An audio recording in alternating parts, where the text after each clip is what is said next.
Selamat pagi anak-anak, bagaimana kabar kalian hari ini? Hari ini kita akan belajar IPA tentang proses dan alat-alat pencernaan manusia.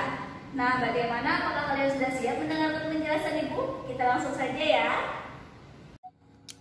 Sekarang kita akan membahas tentang proses dan alat-alat pencernaan manusia.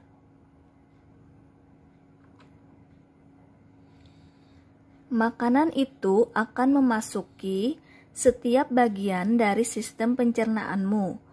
Tubuhmu akan mencerna dan memecah makanan itu untuk mendapatkan sumber energi, mencegah penyakit, dan mengganti sel tubuh yang rusak.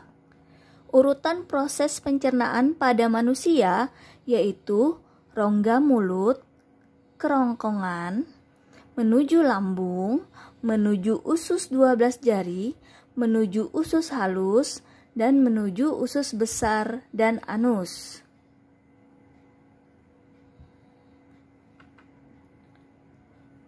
Proses pencernaan makanan di dalam tubuh manusia. Yang pertama, pencernaan secara mekanis.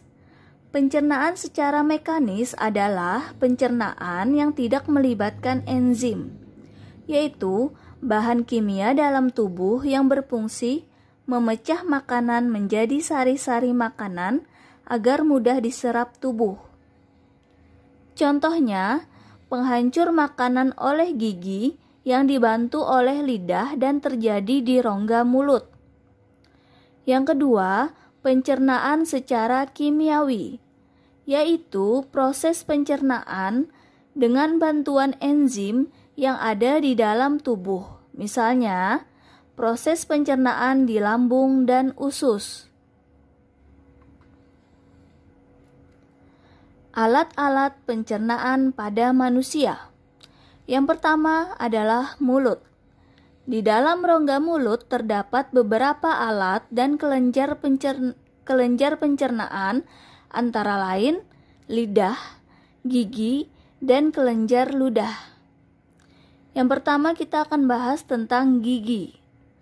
Fungsi utama gigi adalah untuk menghancurkan makanan yang masuk ke dalam rongga mulut. Berdasarkan bentuk dan fungsinya, gigi dibedakan menjadi 3 jenis, yaitu gigi seri, gigi taring, dan gigi geraham.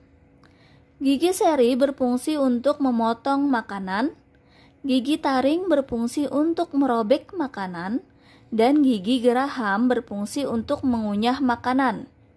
Menurut umur manusia, gigi dibedakan menjadi 3. Yang pertama, gigi susu, yaitu gigi yang pertama kali tumbuh pada anak yang berumur 6-26 bulan. Jumlahnya sebanyak 20 buah. Gigi susu akan tanggal hingga usia dewasa. Yang kedua, gigi sulung, yaitu gigi yang tumbuh berikutnya setelah gigi susu pada anak berumur 6-14 tahun. Yang ketiga, gigi tetap, yaitu gigi yang berjumlah 32 buah dan terdapat pada gigi orang dewasa. Jika gigi sudah tanggal, maka tidak dapat tumbuh lagi. Yang B, lidah. Lidah dapat mengecap rasa karena pada permukaan lidah terdapat saraf-saraf pengecap yang disebut papila. Papila merupakan saraf pengecap yang menyampaikan kode atau pesan ke otak. Kemudian otak menerjemahkan rasa dari makanan yang kita makan. Lidah dapat merasakan 4 jenis rasa, yaitu yang pertama rasa manis, dapat dirasakan pada ujung lidah. Yang kedua, rasa pahit dapat dirasakan pada pangkal lidah. Yang ketiga, rasa asin dapat dirasakan pada bagian ujung dan tepi lidah. Yang keempat, rasa asam dapat dirasakan pada bagian tepi kanan dan kiri. Yang C, kelenjar ludah. Air ludah berguna untuk membasahi makanan sehingga makanan menjadi licin dan mudah untuk ditelan.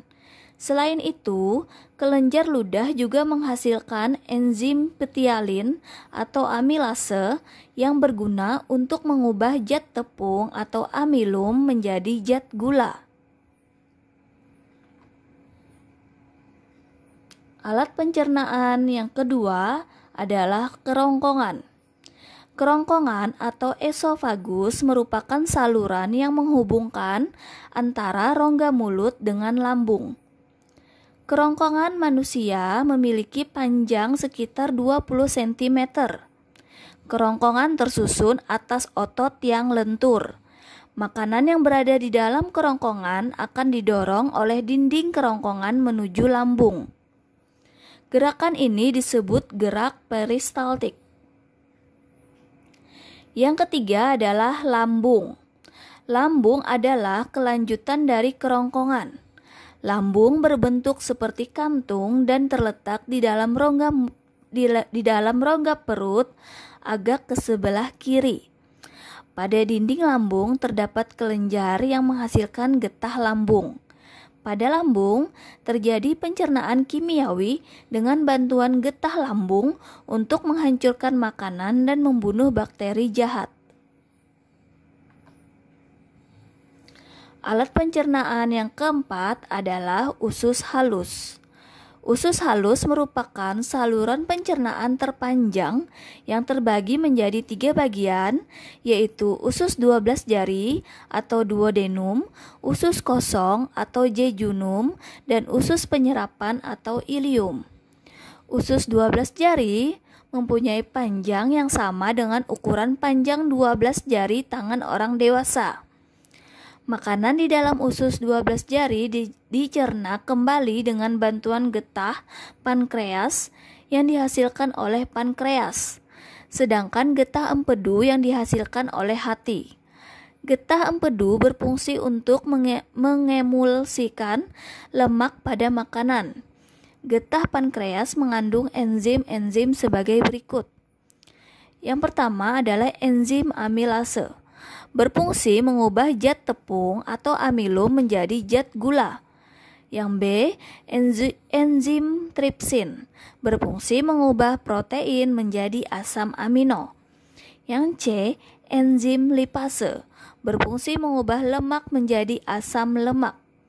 Pada usus kosong masih terjadi pencernaan makanan secara enzimolisis sebagai kelanjutan pencernaan pada usus 12 jari. Sari-sari makanan kemudian diserap oleh dinding usus penyerapan. Pada bagian dalam usus penyerapan terdapat lipatan-lipatan yang disebut jontot-jontot usus atau pili. Jonjot-jonjot usus atau pili ya. Fungsinya untuk memperluas bidang penyerapan sari-sari makanan.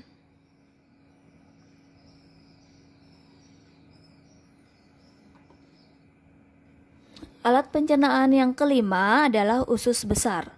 Usus besar adalah kelanjutan dari usus halus. Sisa-sisa pencernaan makanan dari usus halus akan masuk ke usus besar. Di dalam usus besar terjadi penyerapan air sehingga sisa-sisa makanan menjadi padat.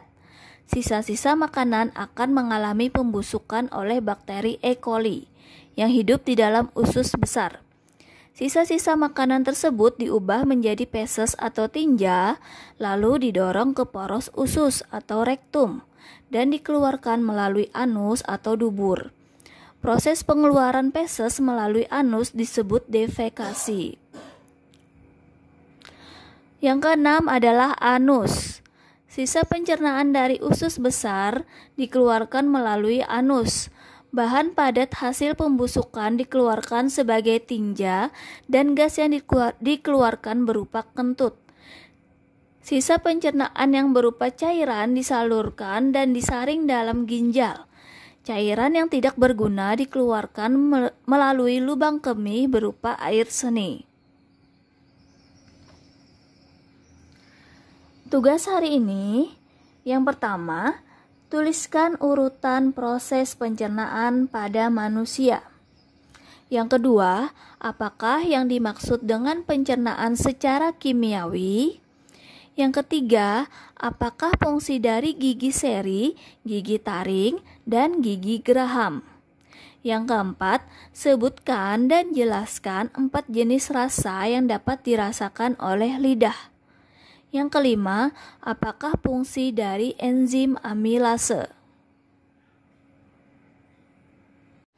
Nah, bagaimana anak-anak? Apakah kalian sudah memahami penjelasan Ibu hari ini? Semoga kalian bisa dengan mudah menjawab tugas-tugas dari Ibu ya. Selamat mengerjakan.